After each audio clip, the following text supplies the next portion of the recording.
Hello, bachcho. Let's read this question. The question says that potential energy of an ideal spring when stretched by 1 centimeter is U. A spring is now cut in two equal parts and connected in parallel. If the new combination of a spring is compressed by 2 centimeter, then potential energy stored is. Options are 2U, 8U, 16U, 4U. We have to choose the correct option. आइए बच्चों इसके लिए हम discuss कर लेते हैं की concept. जो हमारा की कंसेप्ट है वो है formula used, that is energy stored in a spring U is equals to half kx square। तो ये है एनर्जी स्टोर्ड इन स्प्रिंग। जैसे अगर मान लीजिए आपने स्प्रिंग लिया है, उसको आपने स्ट्रेचिंग किया है, तो उसके अकॉर्डिंगली एनर्जी स्टोर होता है, क्योंकि स्ट्रेचिंग में हम वर्क डन करते हैं। That work done is stored in form of energy and that is equals to half k x square. यहाँ पर के जो है वो होता है spring constant and x is equals to elongation. आइए अब देखते हैं सॉल्यूशन। तो जैसा कि बच्चों ने आपको बता दिया है कि यहाँ पर फॉर्मूला यूज्ड जो है वो है u इज इक्वल्स टू 1/2 के एक्स स्क्वायर। तो हमारा जो क्वेश्चन है उसके अकॉर्डिंगली हम सबसे पहले केस 1 को डील करते हैं। तो हमारा जो केस 1 है वो ये कह रहा है कि हमने स्प्रिंग को 1 सेंटीमीटर तक स्ट्रेच किया है, उस कंडीशन में उसका एनर्जी क्यू है। तो इसी को हम डील करेंगे कि स्ट्रेचिंग जो है वो 1 सेंटीमीटर तक हुआ है एलोंगेशन। इसको हम मीटर में कन्वर्ट करेंगे, that is 0.01 metre and therefore u is equals to half k 0.01 square. तो ये इतना एनर्जी फर्स्ट केस में स्टोर हो चुका है। तो बच्चों अब हम डील करेंगे केस नंबर 2 को।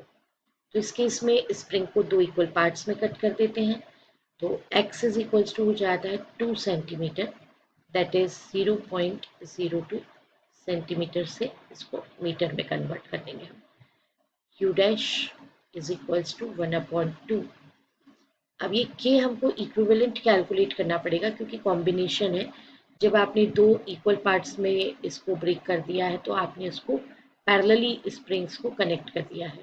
पहले ये स्प्रिंग जो था वो एक ही स्प्रिंग था लाइक दिस, इसको आपने दो इक्वल पार्ट में कट करके पैरेलली कनेक्ट कर दिया है।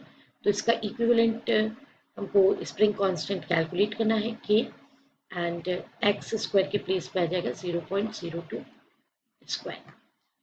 देखिए पैरेलल कॉम्बिनेशन हो तो उस कंडीशन में ये जो k का वैल्यू है, अब ये 2k और ये 2k हो जाएगा, क्योंकि according to question, and total जो नेट है वो इसका हमारे पास k इक्विवेलेंट आएगा 4k, because of that in parallel combination k equals to k1 plus k2।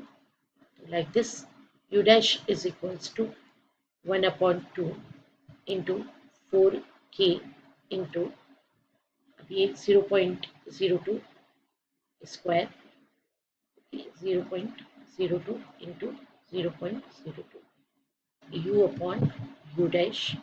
First case में जो वैल्यू है वो और सेकेंड केस में जो वैल्यू है वो। तो देन वी गेट 1/2 k, यहाँ पे 0.01 square and divided by 1/2 into 4k, और इसको आप लिख सकते हैं 0.02 का स्क्वायर। तो बच्चों इसको डील करेंगे आप। ये देखिए k और k तो कैंसिल हो गया, 1/2 और 1/2 भी कैंसिल हो गया, एंड यहाँ पर इसे आप लिख सकते हैं 0.01 square, and this is 4 into 0.01 square. Into 4, right, क्योंकि ये 2 का स्क्वायर कर लिया हमने, यहाँ पे 0.01, ये 4, तो फाइनली ये भी कैंसिल आउट हो जाएगा and we get 1/16। So you dash आपको कैलकुलेट करना है, जो कि 16 टाइम्स ऑफ यू हो जाएगा। This is a result. आइए अब देखते हैं कि जो हमारा रिजल्ट है ये किस ऑप्शन से मैच करता है। Option C, this is the right option. I hope you understood it well. Best of luck. Thank you.